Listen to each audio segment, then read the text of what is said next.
Social media first of all social media అనేది kind of addiction.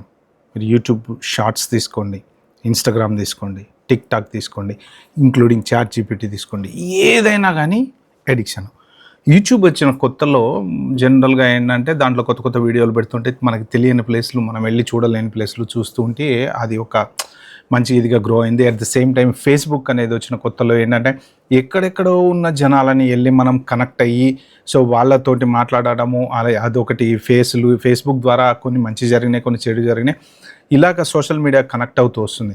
కానీ recent past చూసుకుంటే దగ్గర ఒక 2-3 ఇయర్స్ నుంచి చూసుకుంటే బాగా ఇన్స్టాగ్రామ్ అనేది విపరీతంగా లైమ్లైట్లోకి వచ్చేసింది. ప్రతి మనిషి ఇంక్లూడింగ్ చిన్న పిల్లల దగ్గర నుంచి మనం తినకపోయినా 2 రోజులు ఆకలి లేకపోయినా బతుకుతాడు. ఇంకా టాపప్ చేయకపోతే మాత్రం బతకలేడు అనమాట. టాపప్ చేసుకొని ఆ జీబీ డేటా వేసుకుని ఇన్స్టాగ్రామ్లో ఏం జరుగుతుందో తెలుసుకోకపోతే అసలు మనిషి పరిస్థితి ఎలా అయిపోయిందంటే అమ్మ నాన్న బాగున్నారా, లేకపోతే మనోళ్ళు బాగున్నారా, మన పిల్లలు బాగున్నారా కంటే ఇన్స్టాగ్రామ్లో ఏం జరుగుతుందో తెలియకపోతే తట్టుకోలేకపోతున్నారు. ఆ స్టేజ్లో addict అయ్యారనమాట.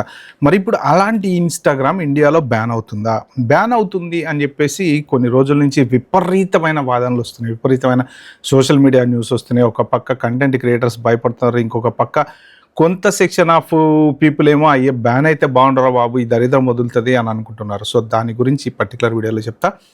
Awareness video, very interesting video, very important video. Parents ఎవరైనా సరే మీకు ఖచ్చితంగా మీ పిల్లలు ఏం చేస్తున్నారో కరెక్ట్గా నేను కళ్ళకు కట్టినట్టు చెప్తా. సో తెలుసుకోండి, వీలైనంత వరకు జాగ్రత్తగా ఉండడానికి ప్రయత్నం చేయండి. ఫస్ట్ ఆఫ్ ఆల్ అసలు ఇది ఎలా బయటకు వచ్చింది అంటే బీబీసీ ఇన్వెస్టిగేషన్ అనేది జరిగింది. జనరల్గా బీబీసీ వాళ్ళు ఏంటంటే ఒక అండర్ కవర్ ఆపరేషన్స్ చేస్తూ ఉంటారు అనమాట. వాళ్ళ రిపోర్టర్స్ మామూలు మనుషుల్లాగా చాలా ఇన్వెస్టిగేషన్, 1 2 కాదు, ఏదైనా కానీ చేస్తారు వాళ్ళు. అలాంటి ఇన్వెస్టిగేషన్స్లో one part of the investigation ఏంటంటే మెటాకి సంబంధించిన మార్క్ జుకర్బర్గ్కి సంబంధించినటువంటి సంస్థ ఇన్స్టా. సో ఈ ఇన్స్టాగ్రామ్లో ఏదో రిపోర్టర్స్ వీళ్ళు అన్నీ చెక్ చేసిన తర్వాత వాళ్ళకి అర్థమైందంటే కొంత CSAM అనేటువంటి పిల్లలకి సంబంధించినటువంటి అబ్యూసివ్ యాక్ట్ అడ్వర్టైజ్మెంట్లు వీళ్ళు ప్రమోట్ చేస్తున్నారు. దాని ద్వారా ఈ టెలిగ్రామ్ నుంచి ఇంకొంత అంటే ఇప్పుడు ఈ క్లిక్ చేయండి, అది క్లిక్ చేయండి, ఇది క్లిక్ చేయండి అనేసి డైవర్ట్ చేస్తున్నారు అనేసి వాళ్ళు ఇన్వెస్టిగేషన్లో చెప్పారనమాట. దానికి మెటా వాళ్ళు కూడా రెస్పాన్స్ ఇచ్చారు. ఇది మా పాలసీలకి విరుద్ధంగా జరుగుతుంది కాబట్టి మేము ఇలాంటివి అప్రూవ్ అయితే చెయ్యము, మేము అసలు చెయ్యట్లేదు అని వాళ్ళు కూడా చెప్పారు. తర్వాత వాళ్ళు రిపోర్ట్ చేసిన తర్వాత కొన్ని యాడ్స్ అనేవి టేకెన్ డౌన్ చేశారు అని చెప్పేసి అంటూ ఉంటారు. But whatever it is, దీనికి మన గవర్నమెంట్ కూడా నోటీస్ అనేది పంపించారనమాట. Ministry of electronic and information technology వాళ్ళు నోటీస్ పంపించారు మెటాకి. ఏంటి అంటే మా ఈ రూల్స్, చైల్డ్ సేఫ్టీ రూల్స్ ఏమైతే ఉన్నాయో ఆ రూల్స్ మీరు ఎందుకు పాటించట్లేదు, మీరు కనుక పాటించకపోతే మేము ఇన్స్టాగ్రామ్ని బ్యాన్ చేస్తాము. సో వితిన్ 7 days లోపల కనుక మీరు దీనికి రిప్లై ఇవ్వకపోతే, అంటే ఆ పర్టికులర్ అడ్వర్టైజ్మెంట్లు ఏదైతే బీబీసీ వాళ్ళు ఇన్వెస్టిగేషన్ చేసినవి ఉన్నాయో ఆ అడ్వర్టైజ్మెంట్లో అసలు ఎలా పాసిబుల్ అయినాయి, మా రూల్స్ మీరు పాటించలేదా, మా గైడ్లైన్స్ బ్రేక్ చేశారా అనేది మీరు 7 రోజులలో చెప్పాలి అని అంటే వాళ్ళు ఇచ్చిన రిప్లైలో ఇంకా ఫుల్ ఫ్లెడ్జ్డ్గా వాళ్ళు ప్రాపర్ రిప్లై టైప్ చేసి జనరల్గా పంపిస్తారు కదా, అలాగా పంపించాలన్నమాట. సో ప్రస్తుతానికి వాళ్ళు చెప్పింది ఏంటంటే లేదు మేము చాలా స్ట్రాంగ్గా ఉంటాం ఇలాంటి పాలసీల్లో అని చెప్పేసి చెప్పారనమాట. సో ఇది వితిన్ 7 daysలో ఇప్పుడు వాళ్ళు ఇచ్చేటువంటి రిపోర్ట్ ఆధారంగా మన మినిస్ట్రీ వాళ్ళు, మన ఈ ఎలక్ట్రానిక్ అండ్ ఇన్ఫర్మేషన్ టెక్నాలజీ వాళ్ళు ఏం డెసిషన్ తీసుకుంటారు, మరి ఇన్స్టాగ్రామ్ ఉంచుతారా లేదా అనేది తర్వాత తెలుస్తుంది. సో ప్రస్తుతానికైతే జరిగింది అయితే అది. కానీ ఆ బీబీసీ వాళ్ళు ఇన్వెస్టిగేట్ చేసి బయట పెట్టే వరకు కూడా అసలు ఇవన్నీ వస్తున్నాయి అనే విషయం అయితే ఎవరికి తెలియదు. సో ఇది నిజమా లేదా అనేది జనరల్గా ఆ వచ్చేటువంటి రిపోర్ట్ని బట్టి ఉంటుంది. దీనికి సంబంధించిన లింక్ వచ్చేసి నేను కింద డిస్క్రిప్షన్లో పెడతాను, మీరు వెళ్ళి చదువుకోవచ్చు. అంటే ఇంకా క్లియర్గా చదువుకోవచ్చు. నేను చెప్పిన దాంట్లో ఏమన్నా most probably here and there కొంచెం తప్పులు రైట్లు ఉన్నా సరే. ఓకే, ఫస్ట్ ఆఫ్ ఆల్ ఇంకొకటి ఇంపార్టెంట్ థింగ్ మీరందరూ తెలుసుకోవాల్సింది ఏంటంటే చాలామంది పిల్లలు అంటే గారాబం అయిపోయింది ఈ మధ్యన, చాలా గారాబం అయిపోయింది. అయ్యో పాపం వాడు ఏడుస్తున్నాడు, వీడు ఏడుస్తున్నాడు, ఇలాగా చిన్నప్పటి నుంచే కూడా వాళ్ళ లైఫ్ స్టైల్ అంతా కూడా ఇన్స్టాగ్రామ్లో పెట్టడం మొదలుపెట్టారు. పిల్లోడు పుట్టిన దగ్గర నుంచి వాడికి డైపర్లు వేసే దగ్గర నుంచి అమ్మాయిలు అబ్బాయిలతో సహా ఎంతోమంది చెప్తున్నారు సోషల్ మీడియాలో మీ కంటెంట్ అనేది మీరు ప్రైవసీలో పెట్టుకున్నా సరే బయట సర్వర్ల దగ్గర ప్రైవసీలో ఉండదు. మీకు తెలుసా? మీకు కరెక్ట్గా చెప్పాలంటే మీరు అర్థం చేసుకోండి, మన డేటా ఎక్కడ ఉంటుంది, మన ఫోన్లో ఉండదు. మనం ఒక వీడియో, ఇప్పుడు నేను రికార్డ్ చేసేటువంటి వీడియో నేను యూట్యూబ్లో కానీ ఇన్స్టాగ్రామ్లో కానీ పెట్టినప్పుడు ఏమవుద్దంటే అది పోయి ఏదో ఒక డేటా సెంటర్లో ప్రపంచంలో ఏ మూలైనా ఉండొచ్చు, దానికి ఒక 4-5 కాపీలు ఉంటాయి. ఇప్పుడు అసలు టాపిక్లోకి వస్తే ఏంటంటే, ఈ మెటా కంపెనీ ఏదైతే ఉందో ఇన్స్టాగ్రామ్ మీద దగ్గర $200 బిలియన్ సంపాదిస్తుంది అనమాట. ఓకే, ప్రపంచం మొత్తంలో వన్ ఆఫ్ ద బిగ్గెస్ట్ వాళ్ళకి డబ్బులు స్పాన్సర్ చేసేది ఎవరయ్యా అంటే ఇండియా. ఎందుకు అంటే దగ్గర 5,000 కోట్ల డౌన్లోడ్లు మన దగ్గర ఉన్నాయి ఇండియాలో. ఓకే, ఈ ఇన్స్టాగ్రామ్ వచ్చేసి అంతమంది, ఇంకా ఎక్కువే ఉండొచ్చు, అంతమంది డౌన్లోడ్ చేసుకున్నారనమాట. సో ప్రతి సెకండ్, ప్రతి మినిట్, ఎందుకంటే మనది జనాభా ఎక్కువ ఉన్న దేశం కదా. సో దగ్గర 140 కోట్ల జనాభా ఉంది కాబట్టి, సో దాంట్లో ఎంత లేదన్నా కనీసం ఒక 10,000 కోట్ల మంది అయితే ఈజీగా డౌన్లోడ్ చేసుకుని ఉంటారు. మినిమం వేసుకుందాం, మనం మ్యాక్సిమం వద్దు, మినిమం వేసుకుందాం. ఓకే, సో విలేజెస్ అవన్నీ తీసేయండి, ఒక సిటీస్ అన్నీ కౌంట్ చేసుకున్నా కానీ వేసుకొని ఉంటారు కదా ఇన్స్టాగ్రామ్. దాంతోపాటు ఏంటంటే పిల్లలు, ఈ పిల్లల గ్రోత్ ఎప్పుడైతే వీళ్ళకి కొంత పెరుగుతున్నారో వాళ్ళకి కూడా ఒక ఫోన్ కొనియటం, దాంట్లోకి ఇన్స్టాగ్రామ్ వేయటం, వాళ్ళు ఇన్స్టాగ్రామ్ని యూజ్ చేసుకోవటం. దాంట్లో ఎలా అయిపోయిందంటే సిచ్యువేషను, వాడికి ఏదైనా నచ్చకపోతే అగ్రెసివ్గా కామెంట్ పెట్టేస్తాడు, పెద్ద లేదు చిన్న లేదు, ఇష్టం వచ్చినట్టు కామెంట్లు పెట్టడము. ప్లస్ దాంతోపాటు ఇది ఒక పెద్ద ఎడిక్షన్.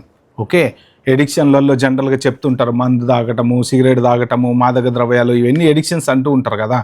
సో ఆ ఎడిక్షన్తో పాటు ఇది కూడా ఎడిక్షన్. ఎందుకు అంటే దీని మీదనే అమెరికాలో కూడా చాలా కేసులు అయినాయి. చాలామంది పేరెంట్స్, మీ అందరూ తెలుసుకోవాల్సిన విషయాలు ఏంటంటే, మీరు ఒక్కసారి గూగుల్లోకి వెళ్ళి చూడండి, చాలామంది పేరెంట్స్ ఈ సంస్థల మీద కేసేశారు. స్నాప్చాట్ అనో, లేకపోతే మెటా అనో, లేకపోతే ఇన్స్టా అనో, లేకపోతే అదే మెటాకు సంబంధించిన ఇన్స్టా అనో, ఇలా కొన్ని వాటిలలో ఏంటి అంటే, ఒక్కసారి మీరు ఇది మన ఇట్లా స్వైప్ చేస్తూ ఉంటాం కదా, ఎప్పుడైతే ఒక రీల్ ఓపెన్ చేస్తారో ఆ రీలు అయిపోక ముందే ఇంకొక రీల్కి స్వైప్ చేస్తూ ఉంటారు అన్నమాట వీళ్ళు. అంటే ఎడిక్ట్ అయిపోతూ ఉంటారు. సో ఇలా పెట్టుకుంటే టిక్ టిక్ టిక్ టిక్, ఇదే ఇలాగా పిల్లలు అట్రాక్ట్ అయిపోతూ ఉంటారు.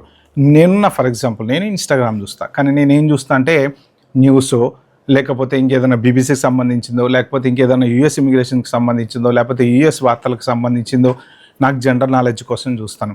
నేను సినిమాలు అవి ఇన్స్టాగ్రామ్లో ఎక్కువ చూడను, ఎప్పుడన్నా ఏదన్నా కనపడితే చూడటం తప్ప. ఎందుకు అంటే నాకేం కావాలో నాకు తెలుసు. ఓకే, నాకు మెచ్యూరిటీ వచ్చింది, నాకు ఒక ఏజ్ వచ్చింది, నేను అర్థం చేసుకోగలను, ఏది గుడ్ ఏది బ్యాడ్ అర్థం చేసుకోగలను. కానీ చిన్నపిల్లలు ఎవరైతే ఉంటారో వాళ్ళు ఇమ్మెచ్యూర్ బిహేవియర్ చేస్తూ ఉంటారు. ఏంద్రా చిన్నపిల్లగాళ్ళలాగా అంటారు. ఎందుకంటారు అంటే వాళ్ళకి మెచ్యూరిటీ లెవెల్స్ రానప్పుడు వాళ్ళు ఏం చూస్తున్నారో ఏం చేస్తున్నారో వాళ్ళకి తెలీదు. మీ పిల్లలు ఏం చూస్తున్నారో మీకు తెలుస్తుందా? తెలీదు. ఎందుకంటే అది టెంప్ట్ చేస్తుంది. టెంప్ట్ చేసినప్పుడు మీరు ఏదైతే కంటెంట్ ఒక్కసారి ఇదంతా ఒక పెద్ద మాయా ప్రపంచం, ఇన్స్టాగ్రామ్ వెనకాల జరుగుతున్నట్టుదండి పెద్ద మాయా ప్రపంచం. ఎవ్వరికీ తెలియనటువంటివి అల్గారిథమ్స్ ఉన్నాయి దాని వెనకాల. ఎందుకు అంటే బై మిస్టేక్ వాడు ఒకటి పంపిస్తాడు మీ దాంట్లోకి. మీ ఇన్స్టాగ్రామ్ రెగ్యులర్గా మీరు చూస్తున్నారు, ఏదో ఒక అమ్మాయి ఫోటోనో, అమ్మాయికి సంబంధించిన వీడియోనో వాడు పుష్ చేస్తాడనమాట. మీకు అలాంటి కంటెంట్ చూడాలని ఉండదు, కానీ వాళ్ళు పుష్ చేస్తారు. చూసినప్పుడు మీరు ఎంతసేపు చూస్తారు? ఫర్ ఎగ్జాంపుల్ ఒక 20 ఏళ్ల కుర్రోడు ఇన్స్టాగ్రామ్ జనరల్గా ఏదో రెగ్యులర్గా క్రికెట్ మ్యాచ్లు చూస్తున్నాడు, మధ్యలో ఒక్క వీడియో వచ్చింది, ఏదో ఒక అమ్మాయికి సంబంధించిన వీడియో వచ్చింది. అతను ఆ 2 నిమిషాల వీడియోని ఒక 20 సెకండ్స్ 30 సెకండ్స్ చూశాడు అనుకోండి, ఇన్స్టాగ్రామ్ ఏం చేస్తుంది తెలుసా? 30 సెకండ్స్ ఎంగేజ్ అయ్యాడు అతను. మీరు ఇక్కడ లాజిక్, మ్యాథమెటికల్ క్యాలిక్యులేషన్ అనేది దీనికి వెనకాల ఉంది, ఆలోచించండి. 30 సెకండ్స్ ఎంగేజ్ అయ్యాడు కాబట్టి నెక్స్ట్ టైం మళ్ళీ ఇంకొక వీడియో పంపిస్తుంది. ఇతను అలాంటి టైప్ వీడియోనే మళ్ళీ ఒక 40 సెకండ్స్ 1 మినిట్ చూశాడు అనుకోండి, మారిపోతుంది మొత్తం. మీకు అలాంటి వీడియోలు వస్తూ ఉంటాయి. దాంతోపాటు ఏంటంటే కొంత మాట్లాడుకునేటువంటి మాటలు కూడా మైక్ ద్వారా వినేటువంటి ఆప్షన్స్ కూడా చాలా ఉన్నాయి. ఇది కూడా చాలామంది చెప్తున్నారు. మైక్ సెట్టింగ్స్ ఆఫ్ చేసుకోండి అని చెప్పి ఇన్స్టాగ్రామ్లో పోస్టింగ్లు కూడా పెడుతున్నారనమాట. సో ఇలాగా మీరు దేన్నైతే ఎక్కువసేపు చూస్తుంటారో దాని ప్రకారం అల్గారిథం మీకు వీడియోస్ పంపడం మొదలు పెడుతుంది. రీసెంట్గా ఒక వీడియో కూడా చూసా నేను, ఎవరో ఒక అమ్మాయి 400 ఫస్ట్ కొన్ని మామూలుగా ఫోటోలు పెట్టేసి స్లోగా సబ్స్క్రిప్షన్ అనేది పెట్టేసిందట, యూజర్లు పెరుగుతున్నారట. ఓవర్ నైట్ 400 రూపాయలు కట్టి 50,000 మంది ఫాలోవర్స్ జాయిన్ అయ్యారట అమ్మాయికి. అంటే ఆలోచించండి, టెంప్టేషన్ అనేది ఎలా జరుగుతుంది సోషల్ మీడియా ద్వారా అనేది ఆలోచించండి. ఓకే ఫైన్, వాళ్ళు తెలుసుకోవాలి, వాళ్ళు ఏం చేస్తున్నారు ఏంటని తెలుసుకోవాలి. ఇప్పుడు ఇక్కడ మనం పిల్లల గురించి ఆలోచించాలన్నమాట. సో వాళ్ళకి రెవెన్యూ విపరీతంగా వస్తుంది, $100,000 బిలియన్ల డాలర్లు సంపాదిస్తున్నారు వాళ్ళు. కానీ మీరేం నష్టపోతున్నారు, మీ పిల్లలు ఏం నష్టపోతున్నారు అంటే విలువైన కాలాన్ని వృధా చేసుకుంటున్నారు వాళ్ళు. ఓ 10 నిమిషాలు కూర్చున్నామా, చూసామా, మళ్ళీ వెళ్ళి చదువుకున్నామా అన్నట్టు ఉండదు. అది టెంప్ట్. ఇప్పుడు ఏ స్టేజ్లో ఉందంటే అది వీళ్ళకి డైరెక్ట్ ఫ్రెండ్స్. చిన్నప్పుడు మేము క్రికెట్ ఆడుకునే వాళ్ళం, రోడ్ల మీద తిరిగే వాళ్ళం, ఆడుకునే వాళ్ళం, కొట్టుకునే వాళ్ళం, ఫ్రెండ్స్ అందరం. ఇప్పుడు వీళ్ళ ఫ్రెండ్ ఎవరో తెలుసా, వర్చువల్ అసిస్టెంట్ అనేటువంటిది. ఓకే, దాంట్లో ఒకడు ఉంటాడు, అమ్మాయికి అబ్బాయి, అబ్బాయికి అమ్మాయి, అమ్మాయికి అమ్మాయి, ఎవరైనా సరే ఫ్రెండ్స్, మగ ఆడది అదేం లేదు. ఓకే, వీళ్ళు ఒక వర్చువల్ ఫ్రెండ్ని క్రియేట్ చేసుకుంటారు కొన్ని ఇట్లాంటి సాఫ్ట్వేర్లలో. నువ్వు మాట్లాడే ప్రతి మాటకే అది ఆన్సర్ ఇస్తుంది, నీకోసం నేను ఉన్నా అంటది. అసలు ఎలా టెంప్ట్ చేస్తుందంటే అలాగా చాలామంది చివరికి నీ కోసం నేను చచ్చిపోతా అని చిన్న పిల్లలు.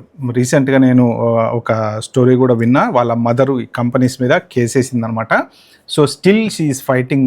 వాళ్ళ అబ్బాయి చదివేది 7వ తరగతి. ఇలా వర్చువల్ అసిస్టెంట్స్ తోటి డిస్కషన్ అనేది స్టార్ట్ అయిన తర్వాత ఎక్స్ట్రీమ్కి వెళ్ళిపోయి నీ కోసం నేను చచ్చిపోతా అని చెప్పేసి ఆత్మహత్య చేసుకున్నాడు. ఆ తల్లి రోదన కాదు, ప్రతిరోజు ఆమె ఇట్లాంటి గ్రూప్స్, మన ఈ NGO గ్రూప్స్ అంటారు చూసారా, అలాంటి గ్రూప్స్ పెట్టేసి ఆ గ్రూప్స్లో ఇలాంటి పేరెంట్స్ ఎవరెవరైతే ఉంటారో పిల్లలు తప్పుదోవ పట్టిపోయిన వాళ్ళు కానీ, లేకపోతే ఆత్మహత్యలు చేసుకున్నటువంటి వాళ్ళు కానీ, మీకు అంతకుముందు వీడియో గేమ్స్ ఆడి కొంతమంది పైనుంచి దూకి చనిపోయారని, కొరియా సినిమాలు చూసి పైనుంచి దూకి కొంతమంది చనిపోయారని, ఇలాంటి రకరకాల వచ్చినాయి కదా. వాడు ఏం చేయమంటే ఇది చేసాం. అదేంటంటే వాళ్ళకి మెచ్యూరిటీ లేక ఎడిక్షన్ అయిపోతారు అనమాట. ఆ ఎడిక్షన్లో వాళ్ళు ఏం చేస్తున్నారో తెలియక ఇప్పుడు ఇలాంటి తల్లిదండ్రులంతా కూడా ఒక గ్రూప్ లాగా ఫామ్ అయ్యి ఇలాంటి కంపెనీల మీద కేసేస్తున్నారు అనమాట. అంటే ఏంటి అంటే, నువ్వు తయారు చేసిన టూల్ ఏదైతే ఉందో ఆ టూలు తొందరగా వదలదు మనిషిని. ఓకే, అది మనం ఇట్లా అంటూ ఉంటే ఏదో ఒక వీడియో వస్తుంది, ఇంకా టెంప్టేషన్, ఏదో ఒక వీడియో వస్తుంది, ఇంకా టెంప్టేషన్. మనం పిల్లల్ని ఇప్పుడు సిచ్యువేషన్లో భోజనానికి రమ్మని పిలిచినా కూడా వాళ్ళు ఎంబటే రావట్లేదు. ఏంటంటే వస్తున్నా. ఇదివరకు ఖాళీ దొరికితే 10 నిమిషాలు మాట్లాడేవాళ్ళు. ఇప్పుడు ఎవరు చాలా ఫ్యామిలీస్లో అయిపోయిందండి. ఇది ఒక్క ఫ్యామిలీ అని చెప్పట్లేదు, చాలా ఫ్యామిలీస్లో మాట్లాడట్లేదు. ఇలాంటి టైముల్లో పిల్లల్ని కనుక అరిచామనుకోండి, ఎక్కువసేపు ఇన్స్టాగ్రామ్ చూస్తున్నాను అనో, లేకపోతే ఎక్కువసేపు షార్ట్స్ చూస్తున్నావనో, ఎక్కువసేపు ఇంకోటి చూస్తున్నావనో, వాళ్ళు కోపం, బీపీ అన్నీ వచ్చేస్తున్నాయి ఆ ఏజ్లోనే. అంటే ఒక్క సోషల్ మీడియాల వల్ల పిల్లలలో ఎంత మార్పు వచ్చింది అనేది ఆలోచించండి మీరు. తల్లిదండ్రులకి ఎదురు తిరిగి, తల్లిదండ్రులతో కొట్లాడి, రాంగ్ డెసిషన్లు తీసుకొని, కొంతమంది పిల్లలు ఆత్మహత్య చేసుకొని, కొంతమంది పిల్లలు ఇంట్లోంచి వెళ్ళిపోయి, ఇలాంటి సిచ్యువేషన్లు అన్నిటికీ కారణం ఏంటంటే సింపుల్గా సోషల్ మీడియా. దాన్ని మనం మంచిగా వాడుకున్నంత వరకు ఫైన్, నో ప్రాబ్లం. సో ఇప్పుడు ఈ ఇన్స్టాగ్రామ్కి వస్తే ఏంటంటే వాళ్ళు చెప్పేది కూడా ఇలాంటి బ్యాడ్ రిలేటెడ్ కంటెంట్ ఏదైతే పిల్లలకు సంబంధించిన అవి వస్తున్నాయో అవి ఏంటంటే మిమ్మల్ని టెంప్ట్ చేస్తూ ఉంటుంది. మీరు ఏదో చేస్తారు, ఏదో వస్తుంది, దాని మీద క్లిక్ చేస్తారు, అది ఎక్కడికో వెళ్తుంది, ఇంకెక్కడి నుంచి ఎక్కడికో తీసుకెళ్తా ఉంటుంది. అడ్వర్టైజ్మెంట్లు వస్తుంటాయి, అవి వస్తుంటాయి, ఇవి వస్తుంటాయి. ఇప్పుడు ఇంకా ఒక స్టెప్ ముందుకేసి AI తోటి అమ్మాయిల బొమ్మలు తయారు చేసి వాటిని పెట్టి టెంప్ట్ చేసే స్థాయికి వచ్చిందనమాట.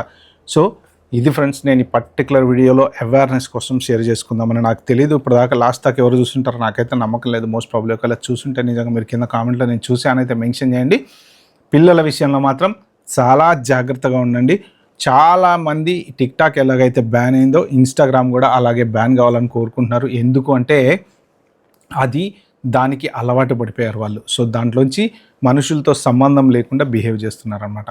ఒక అది పర్టికులర్ వీడియోలో చెప్దాం అనుకుంది. వీడియో మీకు నచ్చినట్టుంటే please and like, share, subscribe my channel. Thank you, bye, have good day.